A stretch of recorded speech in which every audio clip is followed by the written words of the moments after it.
Assalamualaikum warahmatullahi wabarakatuh. Waalaikumsalam warahmatullahi wabarakatuh. Alhamdulillahirabbil alamin. Assalatu wassalamu ala asyrofil anbiya'i wal mursalin sayyidina Muhammadin wa ala alihi wa sahbihi ajma'in. Amma ba'du. Alhamdulillah bertemu kembali dengan kami di kisah para alumni di Pondok Pesantren Nyai Zainab Siti Jember. Nah, sekarang di sini kami sedang bersama salah satu alumni yaitu Ibu Nunung Nurul Cahyawati, dipanggil Ibu Nunung. Ibu Nunung. Nah, di sini kami ingin sedikit berbincang-bincang dari pondok pesantren dulu bagaimana gitu. Baiklah, di sini langsung saja. Bagaimana kabarnya, Bu? Alhamdulillah sehat walafiat. Aktivitasnya sekarang apa saja, Bu? Bu Nunung aktivitasnya sekarang di samping ibu rumah tangga juga mengajar di salah satu sekolah SMP negeri di Jember ini, yaitu di SMP Negeri 12 Jember. Ya, sejak tahun 2007. Namun sebelum tahun 2007, Bu Nunung sudah mengajar di SMP Negeri 5 Tanggul. Jadi Bu Nunung mendapat amanah sebagai pegawai negeri sipil ini tahun 1998 dari awal di SMP Negeri 5 Tanggul. Sekarang karena rumah sudah pindah ke Jember, kemudian mengajukan mutasi di SMP Negeri 12 Jember sampai sekarang ini. Alhamdulillah, jadi pengalaman belajarnya sudah lumayan Ya. banyak nih. Tambahan lagi Mbak ya, sebelum mendapat amanah ditugaskan sebagai pegawai negeri sipil, Bu Nunung awalnya sudah mengabdi di MTS Negeri 3 Tanggul dan di SMA Negeri 2 Tanggul. Di SMA Negeri 2 Tanggul ini mengajar PAI, di MTS Negeri 3 Tanggul mengajar bahasa Indonesia sesuai dengan akta 4, akta mengajarnya. Ya, sampai sekarang ini ya tetap masih di SMP Negeri 12. Oke, untuk boleh diceritakan, Bu, kan Ibu Niki salah satu alumni dari pondok pesantrennya kami. Nah, Ibu boleh diceritakan bagaimana dahulu ketika Ibu itu di pesantren, bagaimana kegiatan-kegiatannya? Ya, Bu Nunung masuk di pesantren ini tahun 1985. Pengasuhnya saat itu masih Bunyai Elok Al-Fatihah, kemudian Bapak Yai Haji Nabi Muhammad dan Bapak Yai Haji Yusuf Muhammad, masih bertiga. Kemudian juga tahun berapa itu Mbak ya, itu dibantu Gus Lutfillah. Ya, Gus Lutfillah masih sepupunya Nenela, Gus Nadir, Gus Yus. Juga pernah diajar oleh Ustaz Fahrul Rasid, mantan Kemenak Kabupaten Jember yang sekarang sudah pensiun. Ya, juga pernah mengalami diajar qiraat oleh Ustaz Fahrul. Kemudian pengurusnya waktu itu Ibu Hamdanah Abdul Halim Subahar. Setelah itu diganti oleh Mbak Christine. Kebetulan juga Bu Nunung mendampingi Mbak Christine ketuanya, Bu Nunung mendampingi wakilnya. Ya. Bagaimana Bu caranya untuk bisa sukses seperti ibunya? Kuncinya itu bagaimana? Apa saja amalan-amalan yang dikerjakan? Sebelum menjawab ini Mbak ya, ini tambahan yang tadi ya. Itu tadi pengasuh dengan pengurusnya ya.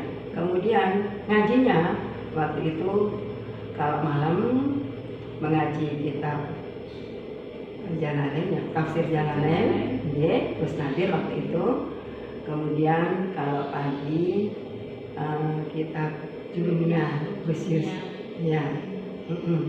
Jadi kalau malam Jumat ba'da sholat Isya itu burda. Ya ini Bu Nurul mencoba inget-inget ya, tapi sudah agak lupa. Sudah agak lupa ya. Mbak Nur sudah mengalami benar-benar banyak ingat ya. Ini sudah usia 58, Bu Nurul ini kelahiran 63. Ya, jadi itu yang mengaji mengaji kitab tafsir Al-Jalalain ini disampaikan oleh Gus Nadir. Kemudian kalau pagi ba'da subuh itu kitab Jurumiyah oleh Gus Yus.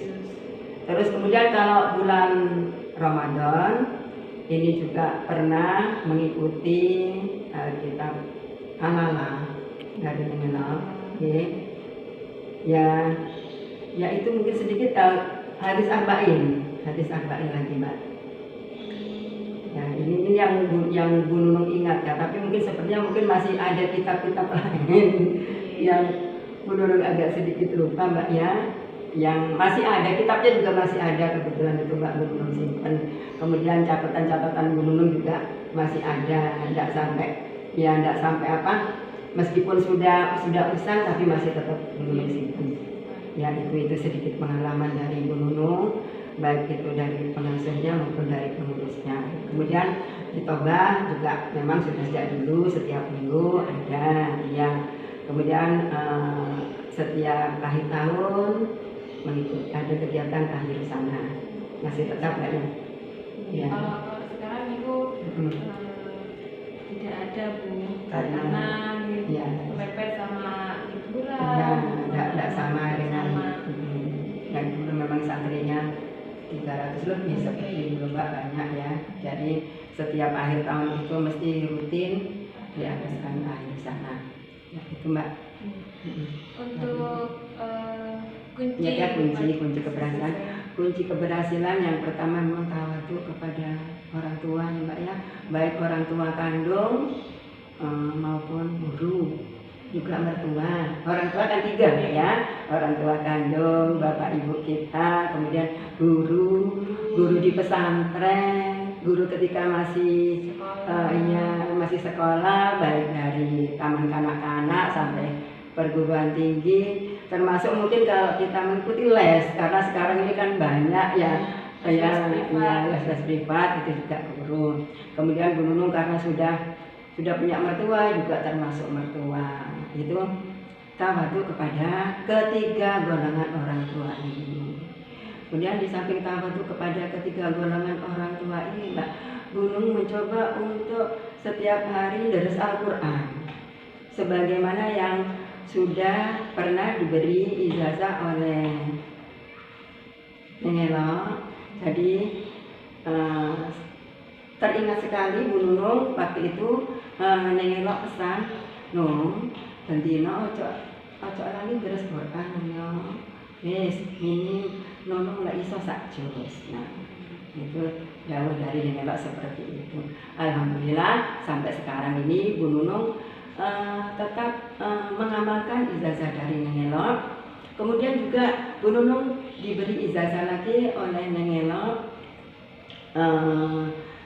membaca surat Al-Fatihah itu sehari 100 kali ya, 100 kali, ba'da zuhur 30 kali, ba'da asar 25 kali, ba'da maghrib 20 kali, 15 kali, 10 kali, 5 kali. Jadi setiap sholat fardu hitungannya seperti ini. Kalau kita punya hajat atau punya keinginan, ya hajat apapun, keinginan apapun, mungkin kepingin dapat jodoh, ya juga alhamdulillah itu jodoh. Ini selingan lagi Mbak ya, jodohnya Bu Nunung ini juga karena lewat pesantren juga. Dan Mbaknya ibu mertua ini kebetulan juga alumni waktu itu masih Mbak Zainab pengasuhnya masih Mbak Zainab. Kemudian usia ibu mertua selevel usia Neng Elo. Kok ibu mertua ini iseng-iseng sowan ke Neng Elo, kemudian nanya-nanya, barangkali ada santri yang kok dipertemukan. Alhamdulillah sampai sekarang ini ya jodoh, ya alhamdulillah sampai sekarang ini ya keadaan Bu Nunung seperti ini. Jadi jadi Bu Nunung mengamalkan yang sudah diijazahi oleh Neng Elo, baik itu deres Al-Quran maupun yang membaca surat Al-Fatihah 10 kali itu. Kemudian juga sholat hajat, Mbak ya. Jadi yang mulainya di samping kita yang Bu Nunung amalkan itu pertama sholat taubah, kemudian sholat tahajud, sholat hajat. Kadang sholat istikharah, Mbak. Kalau memang Bu Nunung harus ada pilihan-pilihan ya, ada pilihan-pilihan, Bu Nunung melakukan sholat istikharah diakhiri dengan sholat witir. Itu kalau yang di luar bulan Ramadan. Kan sholat witir ini tidak hanya dilaksanakan pada bulan Ramadan, tetapi merupakan sholat penutup yang lain. Ini yang Bu Nunung amalkan. Jadi kita harus tawadhu, Mbak ya, kepada orang tua juga. Tiga orang tua ini tidak bisa kita bedakan, jangan kita bedakan orang tua kandung dengan orang tua. Kalau dulu kan berjauhan, Mbak ya, tetapi misalnya kita ada sedikit rezeki, jangan sampai melupakan alma mater di pesantren, begitu Mbak ya. Gitu. Jadi memang tawadhu luar biasa, dahsyat sekali Mbak, tawadhu kita kepada orang tua itu salah satu kunci sukses tawadhu kita kepada salah satu sukses keberhasilan hidup kita itu nomor satu tawadhu kepada orang tua. Ya termasuk ya tawadhu kepada orang tua itu kan wujudnya yang melaksanakan nasihat-nasihatnya, termasuk yang dari Neng Elo tadi. Kemudian deres Al-Quran di sana itu juga ikhtiar, Mbak. Kan tidak lepas dari ikhtiar ya, optimis ya kita niat yang kuat, azam ya, kita bersikap optimis, ikhtiar, tawakal kepada Allah, pasrah kepada Allah yang didahului oleh sikap optimis dan ikhtiar. Itu Mbak. Termasuk Bu Nunung juga mendidik anak-anak selalu jangan sampai lupa. Ya itu pertama tawadhu kepada Allah itu jangan sampai lupa dari Al-Quran. Bu Nunung membiasakan keluarga untuk deres Al-Quran ini minimal 2 kali sehari, yaitu ba'da subuh dan ba'da maghrib, antara maghrib dan isya. Itu pasti sudah Bu Nunung dengan keluarga, ya suami maupun anak-anak, sesibuk apapun, dimanapun berada, entah itu berada di rumah sendiri, yang mungkin di luar rumah, kadang di rumah mertua, di rumah orang tua Bu Nunung di Banyuwangi, Mbak ya, mertua di Tangut. Itu tetap Bu Nunung membiasakan dengan anak-anak ba'da subuh dan ba'da maghrib itu deres Al-Quran. Apalagi sekarang kan di HP sudah ada ya banyak Al-Quran digital. Jadi dimanapun kita berada, jangan sampai meninggalkan Al-Quran. Termasuk Bu Nunung di kendaraan. Di kendaraan ini juga ijazah dari masih lupa kendaraan, baca lagi, baca Quran ini. Kalau Neng Elo ini sepertinya punya kitab Al-Quran yang iya. Kalau sekarang masih dari yang ada ya. Jadi Bu Nunung pernah diajak Neng Elo waktu itu diundang oleh, ini yang ingat Bu Nunung ya. Bu Nunung datang pertama kali setelah bulan Idul Fitri. Neng Elo dimintai untuk ngisi di Bondowoso waktu itu. Kalau tidak salah waktu itu kantor pengairan dua tempat itu Mbak. Kantor pengairan dengan Muslimat. Nah, itu jadi itu di situ. Kemudian juga pernah diajak ke Kalisa, pernah diajak ke Probolinggo waktu itu Mbak. Nah, itu dalam kendaraan itu jadi selalu Al-Quran. Itu yang Bu Nunung contoh, dan juga Bu Nunung sudah mendapat ijazah. Begitu Mbak. Jadi itu ya untuk kunci kesuksesan dari Ibu Nunung. Yang pertama apa tadi Bu? Tawadhu kepada ketiga orang yang paling berjasa kepada kita.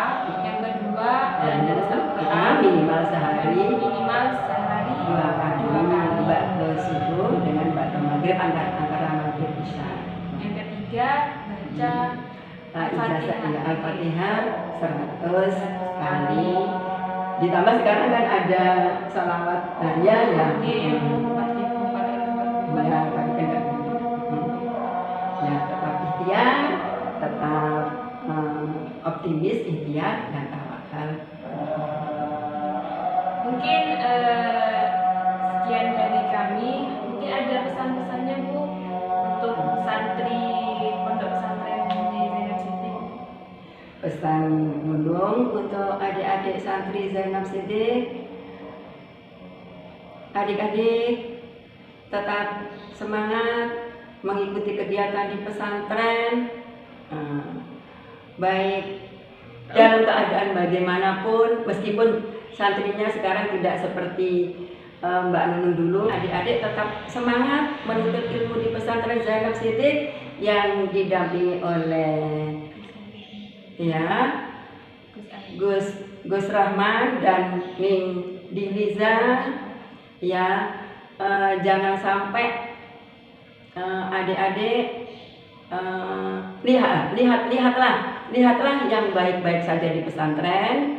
Ikuti nasihat dari Gus Rahman dan Ning Diliza. Semua itu pasti akan membawa manfaat untuk masa depan kehidupan adik-adik baik di dunia dan di akhirat. Insya Allah tadi pengalaman Bu Nunung yang pertama itu tadi adalah tetap tawadhu kepada orang tua. Tentunya adik-adik ini tawadhunya kepada orang tua kandung di rumah, kepada Gus Rahman, Ning Liza, juga besok tawadhu kepada mertua, tetap deres Al-Quran. Sekarang ditambah dengan mengamalkan salawat nariyah sebanyak 4.444, tetapi jamaah yang membaca, insya Allah apa yang adik-adik harapkan akan tercapai. Adik-adik akan merasa bahagia kehidupan di dunia dan di akhirat. Ilmu yang diperoleh merupakan ilmu yang manfaat. Ini sedikit dari Bu Nunung. Semoga ada manfaatnya. Kalau ada yang salah, kalau ada keseleonya ini Bu Nunung karena mendadak memang ya, tidak ada persiapan. Kalau ada keseleonya ini kekurangan dari Bu Nunung. Kalau ada yang benar, ini semata-mata merupakan petunjuk dari Allah Subhanahu wa Ta'ala. Kurang lebihnya mohon maaf. Adik-adik tetap semangat adik-adik ya. Pesantren Zainab Siddiq. Oke. Terima kasih Ibu atas motivasi-motivasinya yang diberikan kepada kami. Mungkin hanya ini yang dapat kami sampaikan. Kurang lebihnya kami mohon maaf yang sebesar-besarnya. Apabila ada salah kata dari awal hingga akhir, kami memohon maaf yang sebesar-besarnya. Saya undur diri. Wabillahi taufiq wal hidayah, waridho wal inayah. Wassalamualaikum warahmatullahi wabarakatuh. Waalaikumsalam warahmatullahi wabarakatuh.